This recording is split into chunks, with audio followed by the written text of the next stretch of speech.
All right, you can hear me? We can hear you. All right, totally new setup here for me. I'm really excited. And I should be pinned on your screen. Is that accurate right now? Am I pinned like you can't change your view? Yeah. Yeah, awesome. Awesome. Well, a little bit of a long weekend. How's everybody doing out there? We're What do we doing got? well. All right. Who's got a story to share? Something good going in their world?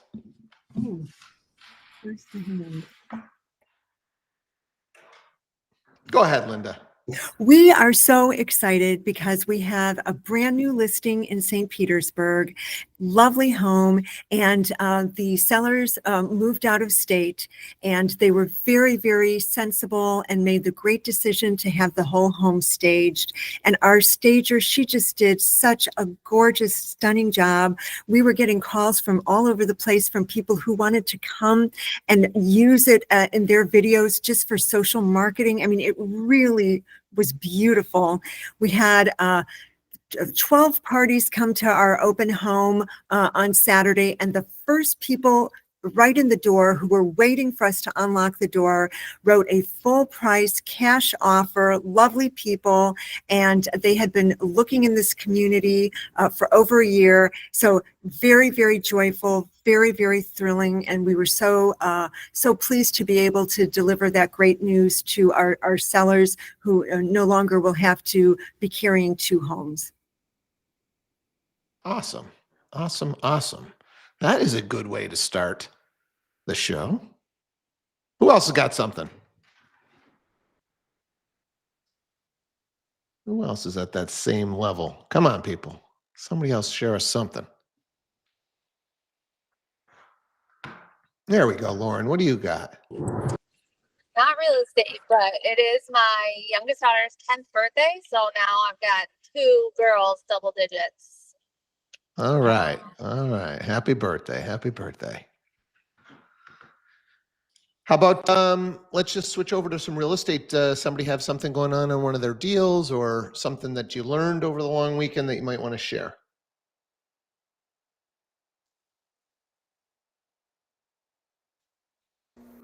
Martin. I have more of a question. So I have a client, strong work history, wasn't working for 3 months, started his own business, has been in business for 6 months, called a couple lenders, called our preferred. Any idea if somebody out there that could look at somebody that has their own business and it's only had it for 6 months, or is it really a year thing? It's actually, I believe, 2 years, depending on the lender. We had to go through that when we bought this house. My husband's business was too new, and we had to get a co-signer. All right, thank you. Yeah, I would just say, obviously, we got to. So has he been denied, Martin, or? No, just the few lenders I talked to, and I did, even with our preferred, everybody's saying, it's the whole. He just started he basically owns Roosters, a Roosters franchise. I don't know if you guys know what that is. And that's, like I said, he's just owned it for 6 months. But prior to that, he worked at his other jobs like 3-4 years.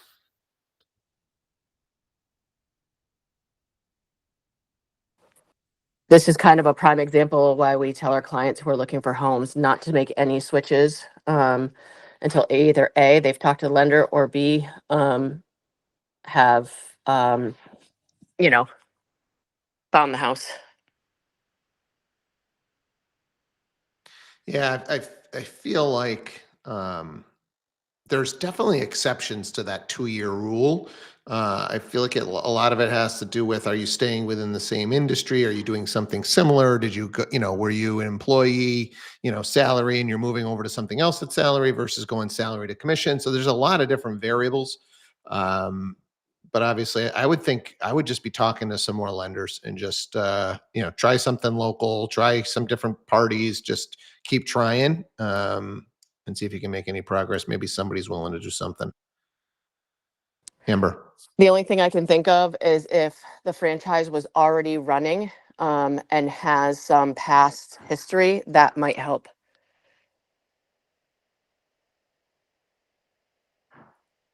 Any chance that's the case, Martin? That I'd have to look into. That I'm not too sure about. Yeah. Who else has got something going?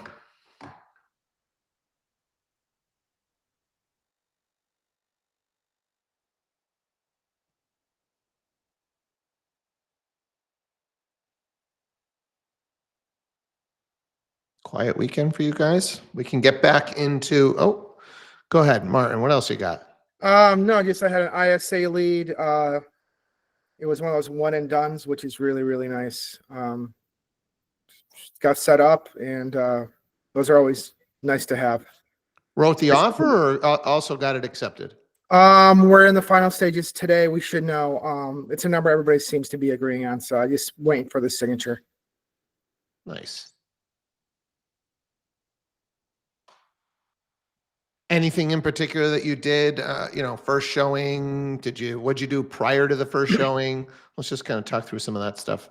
They're actually in Tennessee. Did 2 virtuals. This is being used as an Airbnb, so they're actually coming up Thursday and Friday to stay at the home. So I said, hey, that's a great thing. You can test drive. It's like going for a test drive, get to stay at the house you're looking for and you want to buy, and they'll be here for the inspections, hopefully, once everything gets finalized today. Have these guys done Airbnb before? No, they're staying at the home is an Airbnb. They're moving up here permanently from Okay. Tennessee. Okay. So that's so they're kind of like I said, taking the house out for a test drive. Gotcha. Cool. Yindi, I think you had your hand up.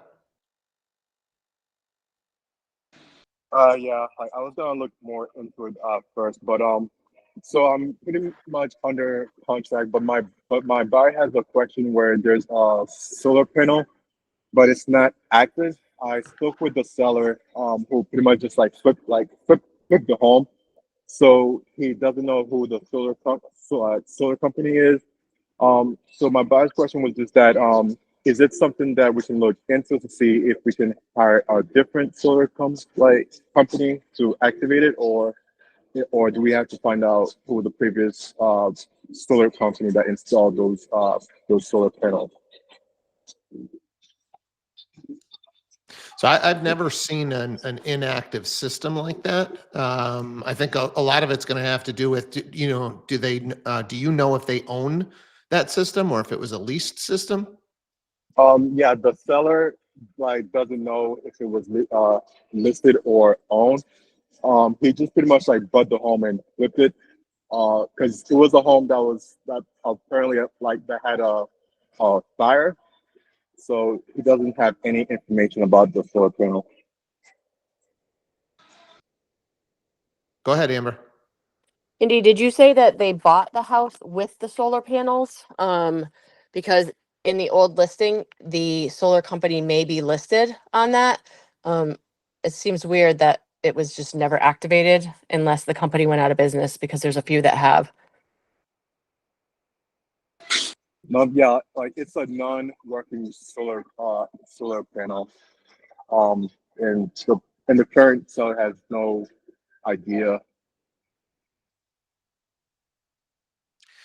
I do like Amber's thought process here, though. Maybe you can go back in the MLS, see who's previously had that property listed, call those listing agents, see if they still have any information, to get in touch with the previous owner, and see if they might have some information. So I don't know if the house has been listed multiple times, but if it has been, calling those listing agents and asking if they could reach out to those sellers, or if they didn't mind sharing that information with you.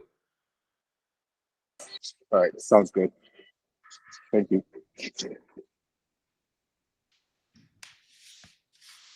Did somebody else have their hand up?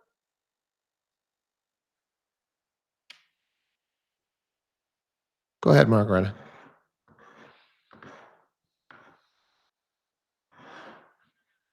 Go ahead, Margaret. Oh, hi, can you hear me? Good morning. So about those solar panels, if it was a fire, there's also a company usually who does what's the word for that? It's like ramification, or they actually involved with cleaning up after the fire. Sometimes the Restoration. agents don't have any information, but maybe the company, because they're the closest to the seller, might have some information about the company of the solar panels or what has happened. They might not want to share it with anybody, but it's an option. So yeah, I'll definitely look more into it.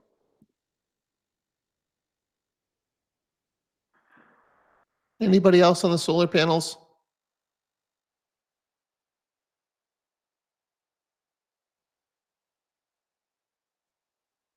All right, well, we'll pick up where we left off last week, talking about some of these specialized inspections. The next one that I had on my list was a chimney inspection. Anybody done one recently? Have anything unique to share? Anybody had anything come up on a chimney inspection? Go ahead, Martin. I actually did one 2 weeks ago. And it just ended up being that there was a lot of moisture going into the bricks. Something, of course, that we did the chimney inspection after regular inspection, so we found some extra stuff that was wrong with it. In Western Mass chimney sweeps, I just want to verify that's who they are. They've done several for me as it is. They do it for free. That's usually a visual. If you want a camera, that'll be money. But just as far as just a visual, come take a look. He'll look up up the sleuth and everything else, and he does it for free. And then if there's something does need to get done, he does a quote, and his quotes aren't like, exorbitant amount of money because he did that for free. So just a little. So was this something that you had already had planned prior to the home inspection, that you were going to have a specialty inspection for the chimney, or was this something that something that the home inspector found? Nothing. No, just the owner wanted it done because the downstairs, the basement fireplace hasn't been used in years, so they just wanted to verify that. So And basically it's never used. what were the recommendations after you said, I think you said there was some water coming in? Yeah, so he just to water seal all the brick on the outside, or the chimney was because of the moisture coming in, stuff like that, really, and then just recapping one part of it. Yeah, that typically tends to be the thing, is it needs a new cap. If rain is coming in from the top, you see that's pretty standard. Sometimes you're going to see that it'll need like a sleeve that they can put down the chimney if the chimney itself is kind of falling apart a little bit. Anybody seen anything else, or just have something else to add as far as an experience share around chimneys? Amber, you had your coffee this morning, Amber.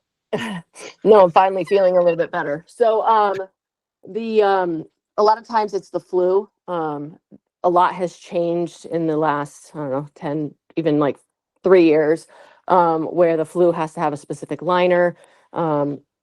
I always tell my clients when we're walking around, again, it's not a big deal, but I like to point these things out. If that chimney does not have a chimney cap, that's a huge red flag for me. And again, it's a couple $100, no big deal. But between, like you said, water getting down there, but usually that's due to the mortar breaking down.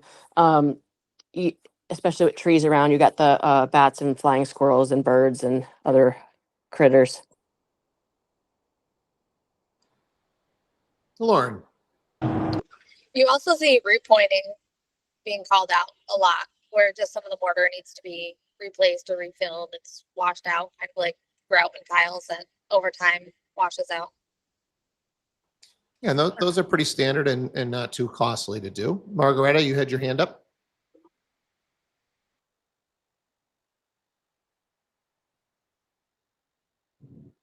Was it lingering, Margaret, or did you have something to add on the chimneys? Oh, hi. Sorry, I'm having audio issues this morning.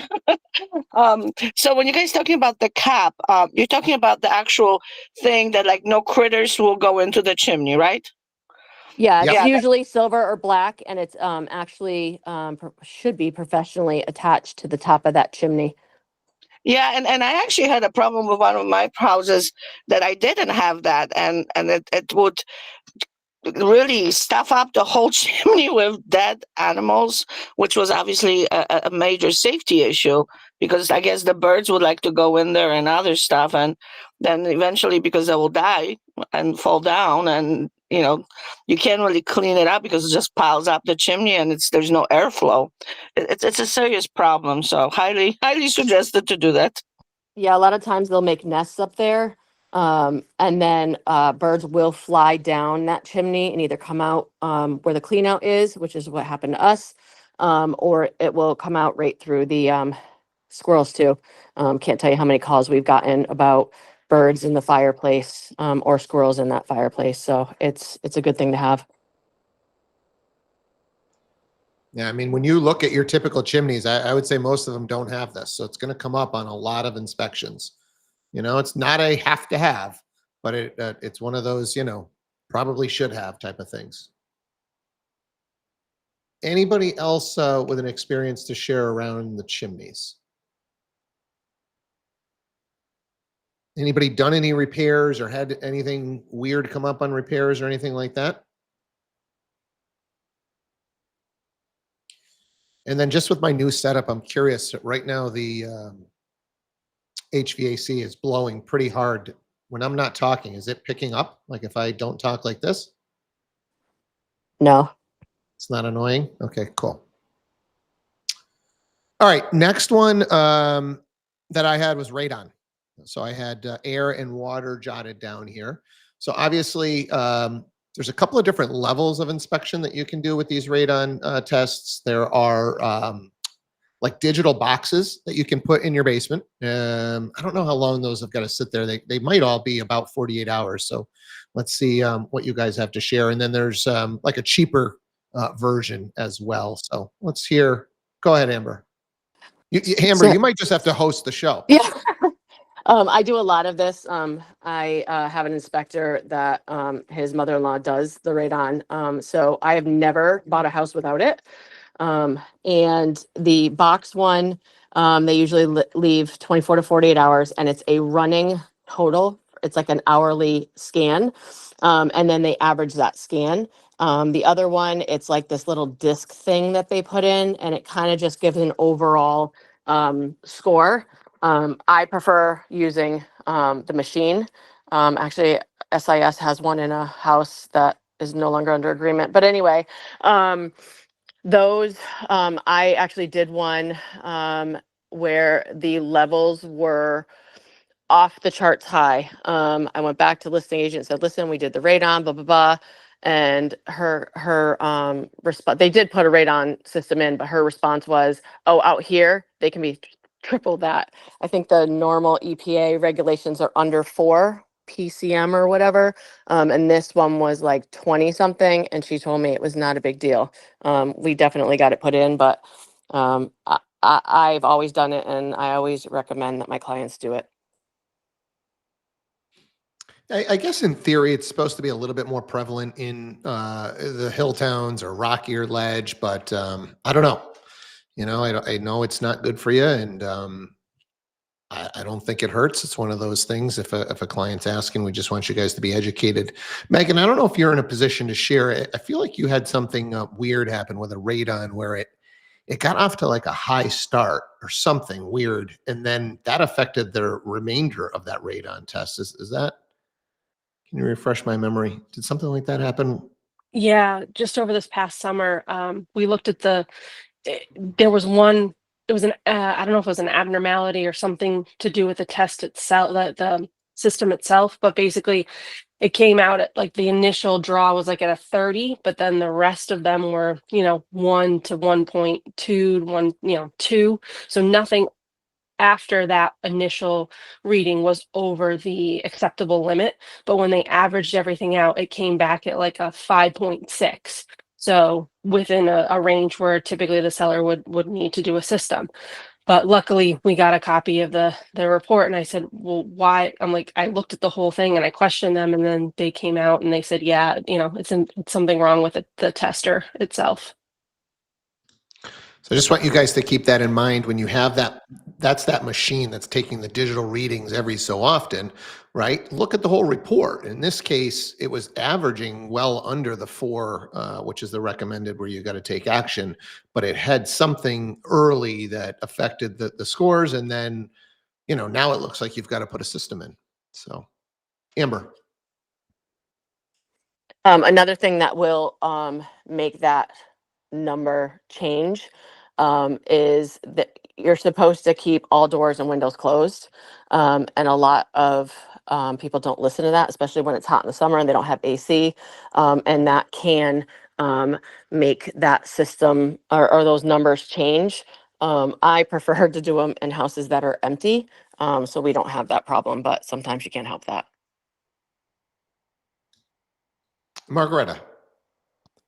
The other thing about any testing is understanding if the test has been certified or calibrated, and what is the requirement for that calibration.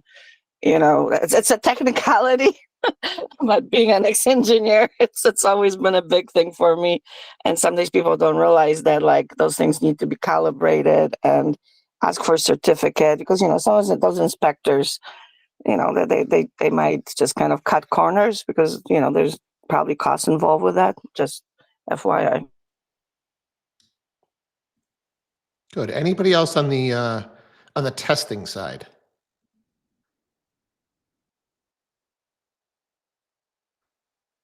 Jay.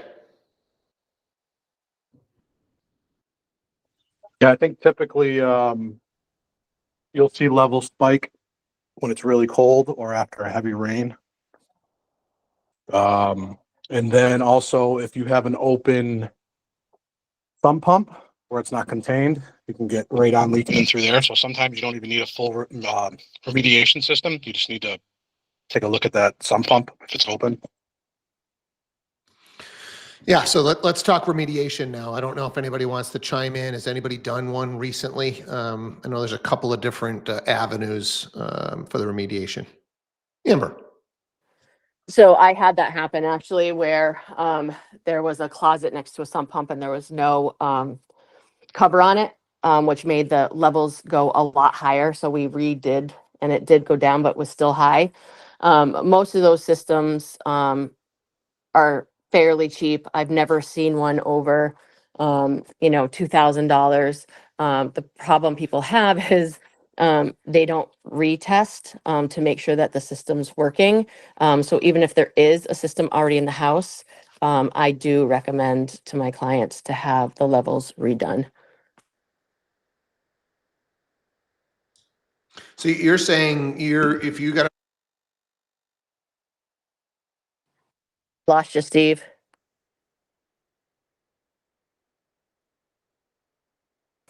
No, when you moved your mic, you did something because now we can't hear you. how about now? You're good. All right. So are you saying even if you got a house that's got a radon issue, it's a known issue, they've installed a mitigation system, you're saying test that mitigation system to make sure it's actually doing its job? Yeah, so what they do is they'll just rerun the radon just like they normally would, and it'll tell you whether the levels are good or not. I don't know if they can actually test the system themselves, but we do run a new radon. I don't know if anybody else knows. Okay. How about different types of systems? I don't know how many different types of systems there are. I'm just kind of familiar with the one where we're gonna put a fan and we're gonna put a pipe and we're just gonna suck air out of the basement and blow it outside. I think that's kind of your traditional way to remediate this stuff. But anybody else want to share something else or a different type of system that they've seen?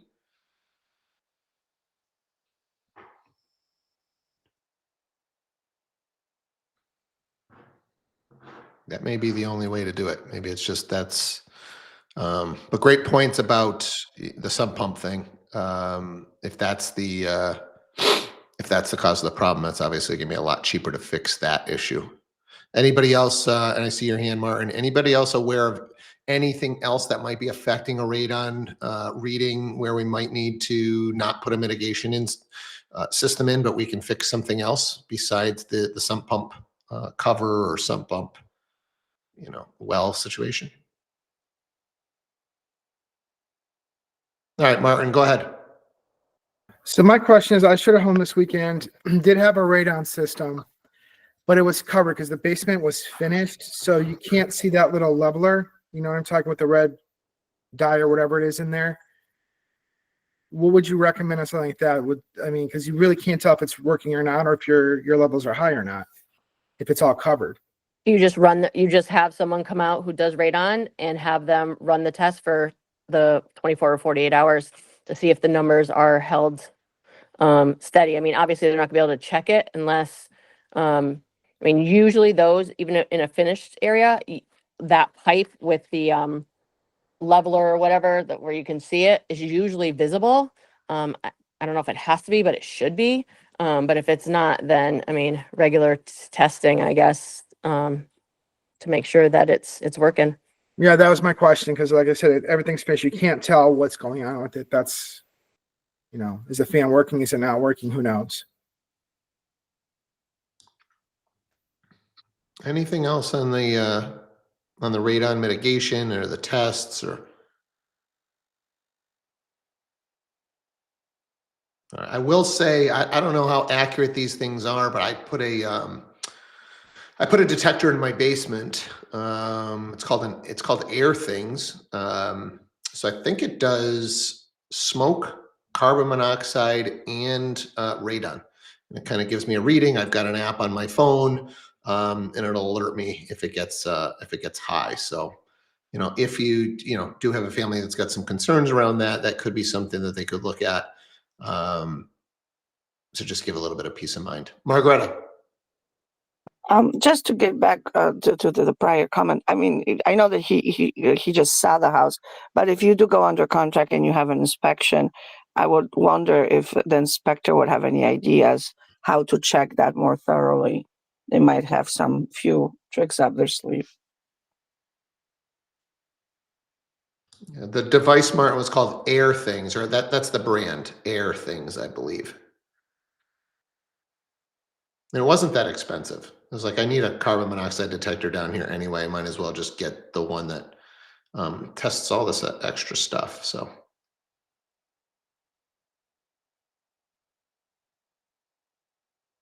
All right, let's take a look. I'm going to use my fancy screen share thing here, and let's take a look at the calendar of training that we have available today. So, and when I'm sitting away from the mic here, it works just as good as when I'm up against it, just like this. Doesn't matter. Yeah, awesome. So Trends and Tactics Mastermind group today, Psychology-Driven Sales, Sphere to Success Mastermind, Building a Pipeline of First-Time Homebuyers, Attraction Accelerator, live sessions. Start now, sell big, pre-sale renovations to dominate the spring market.